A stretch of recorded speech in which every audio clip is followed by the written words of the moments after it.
Hi, it's David Wildstein at the New Jersey Globe. And people in politics have tremendously interesting backstories. And these are the kind of events that led to their interest in running for public office. And Congressman, it was during a late night phone call with you a few months back where you made me think about how important it is for people to hear just some interesting stories about what led up to your deciding to pursue a career in public service. And I thank you for that. I thank you for being the guinea pig on this pilot episode to see if it works. That's what we're going to do. We're going to focus on sort of the early years up until the point that you decided to run for Congress. We're not going to ask you any policy questions or really political questions. It's really about your life. And I of course have to start off with the fact that you were born in Boston, and thank you to your parents for not keeping you there long enough where you became a Red Sox fan. That's right. Came on down and Yeah. became a fan of Mike Schmidt and the Phillies, though. That might get me in some hot water in certain parts of Jersey, though. So I think that's okay. I think as long as it's not the Red Sox, yeah, I think you're fine.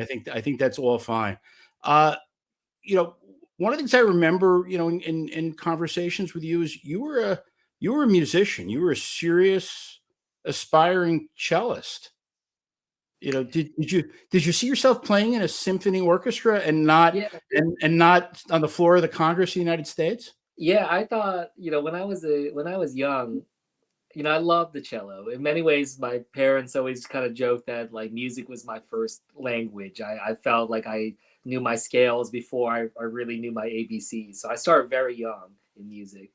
Um, but it was, what I loved about music is in some ways, like, I started cello when I was probably around like 4 or 5. So I was very young.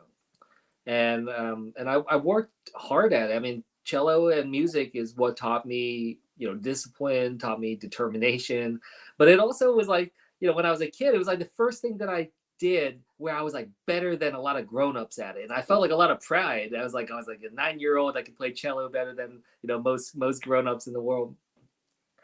And I just, it was good. So I thought I was gonna. There was a part of my life that thought, I was gonna do this for the rest of my life. That I was gonna be in music.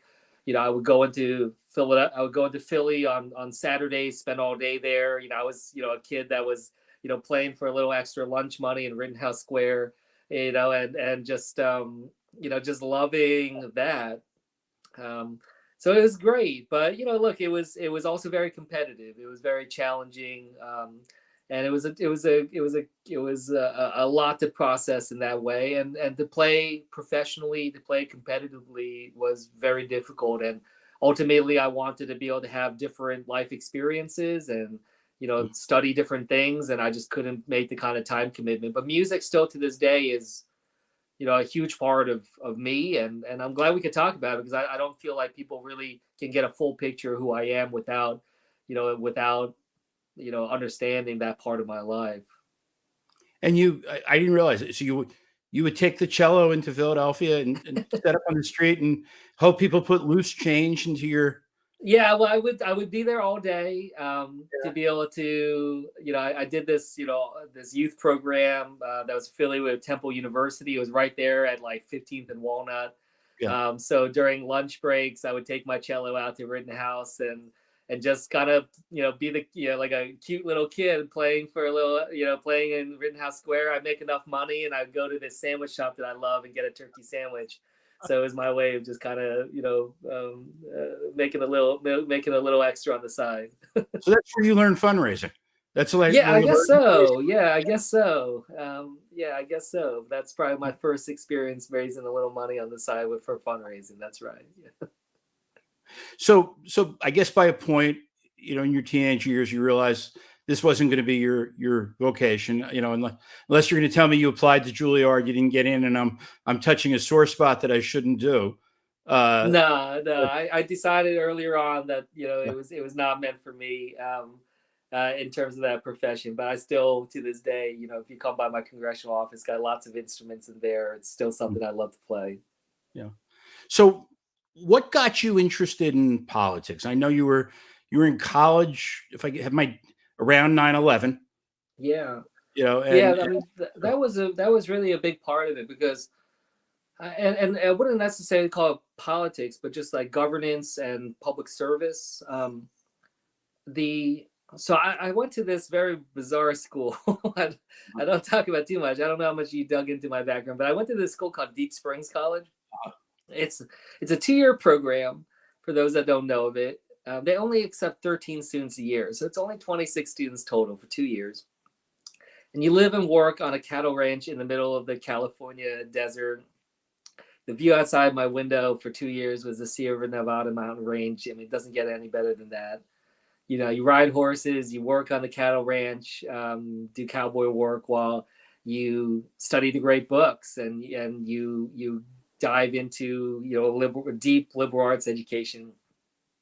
It was a dream come true, but the school mission was to train people for lives of service to humanity, and Mhm. that's how they frame it. And so the concept of service was something we talked about a lot. And in that vein, we worked different jobs there. I was a dairyman for a while. I'd hand milk 2 cows. I'd make yogurt and buttermilk and cheese, ice cream. And like my job, that was my job. Other people had other jobs. So you could see how service to the community was so essential. Everyone was dependent upon each other to be able to engage. And being in that place talking about service, and I was a sophomore there. I was a second year there when September 11th happened. And being a Jersey kid, like, it was tough being so far away from home, not knowing what was happening, and having loved ones in the city and worried about whether or not they were safe or not. And I thought about dropping out of the school, maybe going back home and seeing if I could help in some way, but ultimately decided to stay there and really just kind of decide that I'm going to commit myself to a life of public service and serving in foreign policy in particular. That was not something I planned on doing. If it wasn't for September 11th, I'd probably be a mediocre microbiologist somewhere. That's what I was planning to do. But um, I just decided I wanted to do it. Foreign policy and national security, and you can see, I mean, that's what I really followed through on. So it's kind of crazy that everything really shifted at that moment. Yeah. And it sounds like convincing your parents to let you go to this school might have been your first campaign. Your They first definitely weren't thrilled. They weren't thrilled by this idea, but they came to understand that when I feel something in my heart, that it's hard to stop me from doing it. When I really feel like I found something that I need to do. It hasn't happened too often in my life, maybe 5 or 6 times, but when it happens, it's often very life changing moments. And so you go to Chicago. Hmm. Now you're, I guess, studying foreign policy and learning about the Yeah. things that interest you. And I mean, you were a Rhodes Scholar. That's for somebody like me, that's hugely impressive. I I never had those kind of grades, or any of those skills. But I mean, at what point did you say you applied to be a Rhodes Scholar? That was a big decision. Yeah, that was a big decision. I mean, you're right. So I finished off 2 years at the University of Chicago after the 2 years at Deep Springs. I did political science, and I still kept up with this balance. Like in Deep Springs, as I said, there's the life of the mind and with the studying, but then also the work on the ranch. And at Chicago, I still continued the academic work, but then worked at the Chicago Coalition for the Homeless. And that was, my experience, kind of first experience working in local politics, community organizing. So that was really powerful to go through. I got to, meet a young state senator, Barack Obama, and kind of, it was a very exciting time in Chicago politics at that time. I then, I won a scholarship called the Truman Scholarship, which is about public service, and they helped me get an internship at the U.S. Agency for International Development in DC. I was able to turn that into a paid job, and that was my first job in government. As a entry level guy. And then I applied for the Rhodes Scholarship, and I showed up to the interview. It was in New Brunswick. I remember a young Councilman Cory Booker was part of the interview process, and and before he was mayor, and just went through that whole process and somehow got selected. And I remember calling home, like, so there's a New Jersey process, and at that time there was another process, the regional process, and they tell you at the end, like, they will like literally do the interviews all day and then come down and be like, you and you are Rhodes Scholars. It was very intense. It's not like you do it and then they call you or email you a few weeks later. Like, it was. And I called my mom and my dad, and I was like, wow, like, Mom, like, Dad, I just won the Rhodes Scholarship. And my dad's like, does that mean you're not going to take the LSATs anymore? And it was just like, straight at it. Um, but it was, yeah, it was amazing going off to Oxford, being able to study international relations. It's where I met my wife, where I met a lot of my best friends, and really started to just kind of think through, what do I actually want to do when it comes to foreign policy? What does this really mean? So it was a time when the Iraq War was, at its, one of its worst moments, and a lot of people, men and women of my generation, dying at the time. So, I just remember while I was there, I felt guilt that I was there, that I'm literally like 3 blocks down from the ivory tower. Like, there is actually an ivory tower there. And I had to really confront, like, what am I doing here when so many people are actually serving, going out there, risking their lives, for the country. And, that's when I really decided that, like, look, I can't stay here in the academy. It's not the life for me. I want to go out there and be on the ground, and really, really serve at a visceral level there. Yeah. So you went to Afghanistan, uh, fairly young age, Yeah.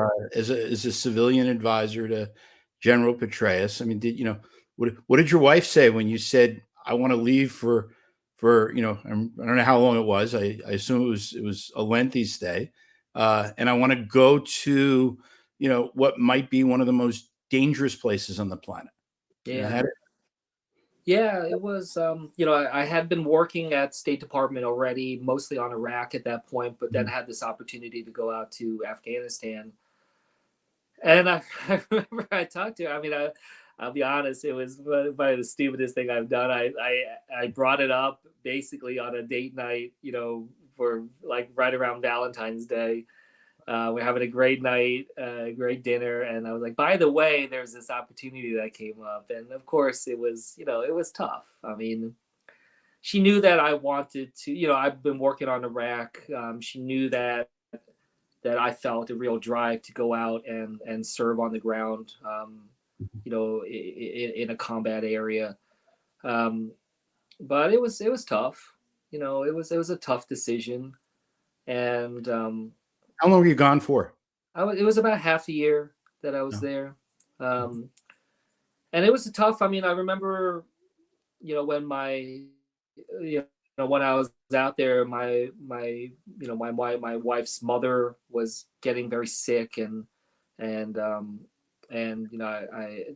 just you just learn the sacrifices that people make in their family lives. I didn't make it back in time to be able to see her mother before she passed, and it's hard, and then for me to be out there in the middle of a war zone, when my wife just lost her mother, and just really try to think through, these different elements of just like, what kind of career do I want, and what is it that service really means to me at this moment. And like, look, I told you I was there at September. I was there in sophomore in September 11th.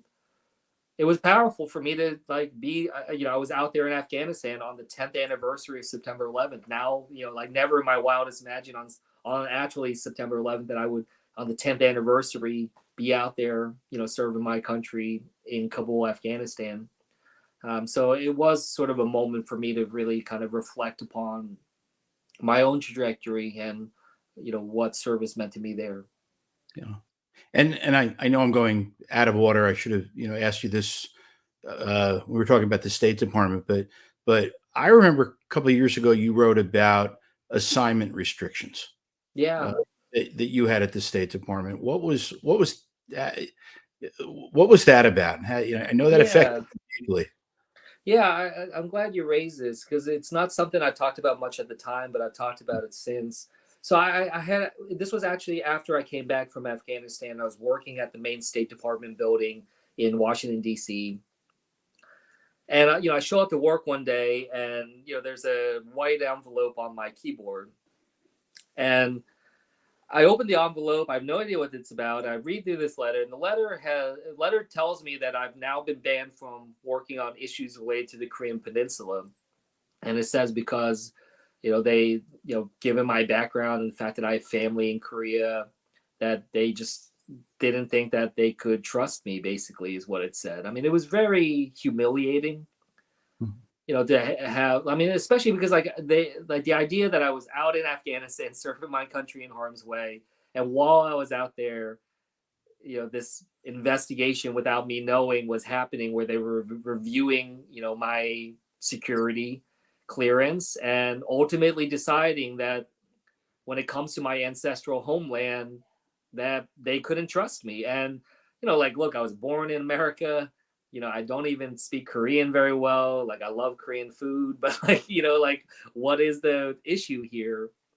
And it just made me feel like, honestly, it made me feel like they, in their eyes, that I wasn't like 100% American, that I was like American until my Korean heritage. And a lot of Asian Americans feel that there's an actual phrase, the concept called the perpetual foreigner, like this idea that no matter how long we're here, people assume that our allegiance and our interest is more with our ancestral homeland than not. It's like, when people come up to me at playgrounds and tell me that like my kids speak really good English, like it's just like one of those things where like they just assume that we speak another language at home, and like, it's challenging. So Yeah. it just was hurtful when it's like my own government, my own country, and it's like the department of our country that actually does foreign policy, like engages Right. with the world, and they couldn't quite understand that someone like myself. So it was painful. And as you kind of alluded to, I've since now in Congress, I now am on the committee that has oversight over the State Department, and I've raised this with the Secretary of State and gotten them to try to change this policy. But it's still something that I worry about in terms of just you know people of different backgrounds working in government and whether or not they feel welcomed. Wow. So, how did you wind up at the White House? You moved to the White House as Yeah. a running the Iraq desk for the National Security Council. How did you wind up there? How did you make the? Yeah, so I was working at State Department. I mean, I was a State Department employee the whole time, Mhm. so it's just the State Department. I kept getting called up for duties in other places, whether Afghanistan. I also worked at the Pentagon for a while in the Middle East office there, under Secretary Chuck Hagel. And then while I was at the Pentagon, I got a call from the White House asking if I would consider coming over there to the National Security Council, and that's like the dream come true. That's like like the major leagues, the All Star team type thing. You don't get to apply to those jobs. They go seek out who they want. Um, and so that was amazing. And that was 2013. Iraq at that point was supposed to be like a quiet portfolio. We had already pulled out all of our troops, and and so there were other priorities that were of bigger importance in the Middle East office in particular. But while I was there, the group, the terrorist group ISIS, formed and took over a large chunk of Syria, and then made its way into Fallujah and Ramadi in western Iraq. And then, of course, a lot of people really started to see this when they took over Mosul, as well as a huge swath of Iraq. And all of a sudden, I find myself in every single Situation Room meeting with President Obama, with the cabinet. I was the only person working on Iraq at the time, so I was the one that was basically trying to quarterback what our response was, for the president and others to be able to engage in on. So it became just an incredibly challenging experience. In many ways, I often tell people that, when people ask me like, oh, like, you're so busy on the campaign trail in Congress, like, how do you keep going? Mhm. I often tell them like, it's helped by the fact that I have already worked my hardest job I'll ever Yeah. do in my life, which Mhm. was at the White House. Just like in terms of just pound for pound work every single minute, like the amount of stress that I was under, and time constraints, that was by far the hardest thing I've ever done. And especially with, with so much on the line, with the war, serving the president, and not wanting to disappoint him and the cabinet. That was incredibly challenging, but it was also just, it redefined me as a person. Like I learned a lot about myself. I found, gears and energy within myself, reservoirs of energy that I never knew existed. And it just really toughened me up. I knew that I could handle a lot of things in life after having served in a war zone and then at the National Security Council.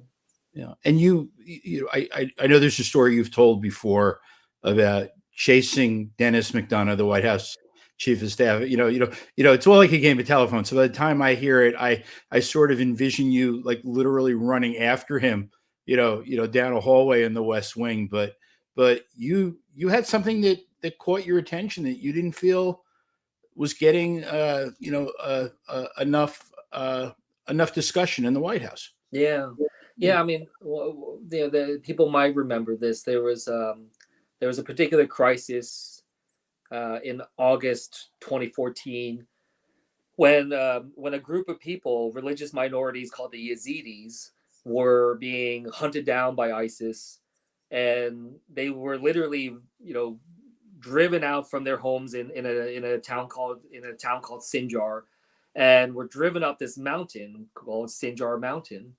And there were tens of thousands of Yazidis trapped upon that mountain, and ISIS was in hot pursuit. And I was watching satellite imagery of this, of all these people huddled up, abandoned cars at the foot of the mountain, and there was a real feeling like we were about to witness the greatest largest massacre since World War II. And so in matters of days, there was a potential that within a matter of days we would see tens of thousands of lives lost. So I did not think that we were focused on it in quite the way that we needed to be. I saw Dennis McDonough, the White House Chief of Staff, down at the end of the hallway, and I just, it was early in the morning. He was by himself, and I just kind of hustled over to him, and he was asking me how things are going, and I explained to him what had happened, what's happening. He, had heard of it, of course, but I told him, like, I really think that we need to really understand what our options are, and he asked if I could help pull together options for the president by the evening. And I worked with with CENTCOM, the Secretary of Defense, and others. And there was a lot of disagreement of whether or not we should get involved, and how what level to do. I mean, this was the president that pulled our troops out, so a lot of people were hesitant about taking actions that would potentially bring our military back in. And then by 6 p.m. that evening, we were in the Oval Office briefing the President of the United States about this, and about potential humanitarian airdrops upon this mountain. And he gave the green light that night, and we were up all night. And I mean, it was one of those moments where you can see the extraordinary power that our country could do. I mean, no other nation in the world could have done what we did. But it was very humbling as well to be part of that process, and to try to shape things for hopefully the better, but to also know that there's just a lot of other circumstances out there that you can't always fix it all. And there had to be a point, where the president of the United States finally figured out who you were. It had to start out. You were just like one of these guys standing along the wall, and I'm sure there are hundreds of them in the White House. At what point did Barack Obama know who you were, and at what point did you develop a relationship with him? Yeah. Yeah, I mean, he definitely, could recognize me and knew that whenever I showed up at his office door, usually something horrible had happened in the world. So it was not always, I never really got to see like the Barack Obama that you'll see in like the campaigns, being, a fun guy throwing the football around and stuff. I saw him pretty much always in some of the toughest moments of his presidency. So I only really saw the commander in chief side of him. Yeah. And, someone that really understood, just the gravity of what he engaged in. But I mean, look, I was grateful to have chances to be able to work alongside him, certainly work for him and serve him, and be able to see his leadership, understand how it is. One thing that just always stuck out to me was this moment when we were at the Situation Room, and he's getting briefed up on this operation, very risky operation. The chairman of the Joint Chiefs was briefing him, and then ends with saying, "But no guarantees. No guarantee. This is what we'd like to see outcome." And he said, "No guarantees." And President Obama just leaned forward and he just kind of tapped the table in the Situation Room, and he said, the last thing I'll ever ask for in this room, or the thing I'll never ask for in this room is a guarantee. And just kind of understanding that, like, despite our power as a country, you can't dictate things happening on the other side of the world. So it was a great experience.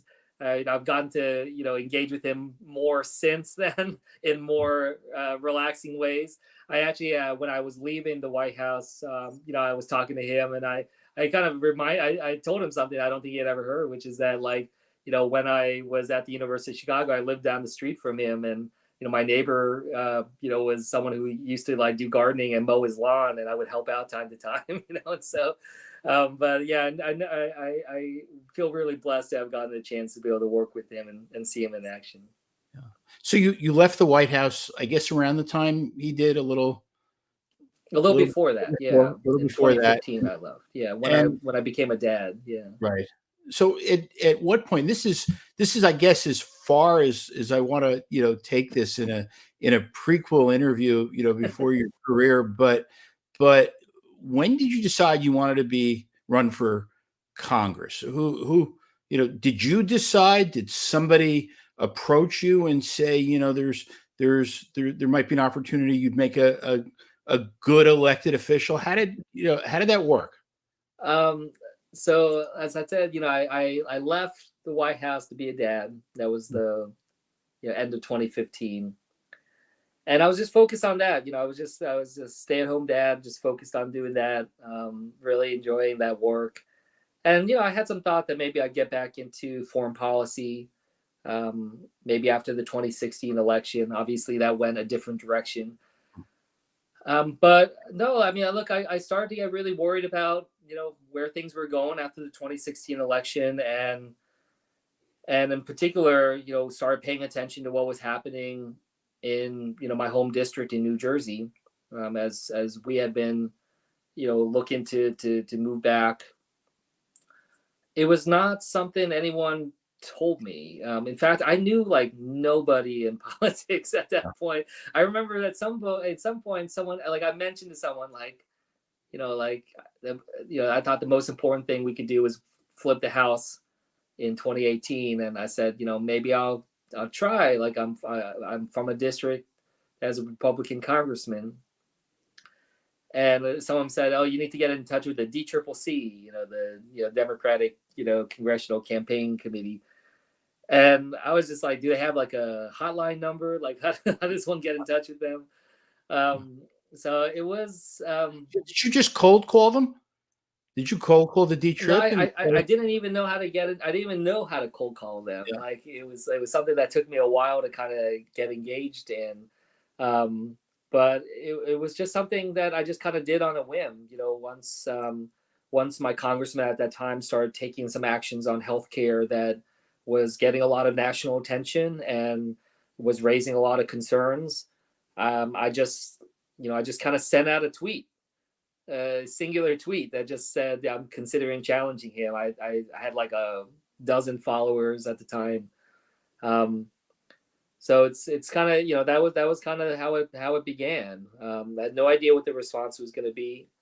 But it was actually something that I've kind of reflected upon. In some ways, had a lot of echoes of how I started the Senate race, of just feeling like there was a moment there that that maybe I could step up. So it was interesting. Yeah, it's interesting to look back on.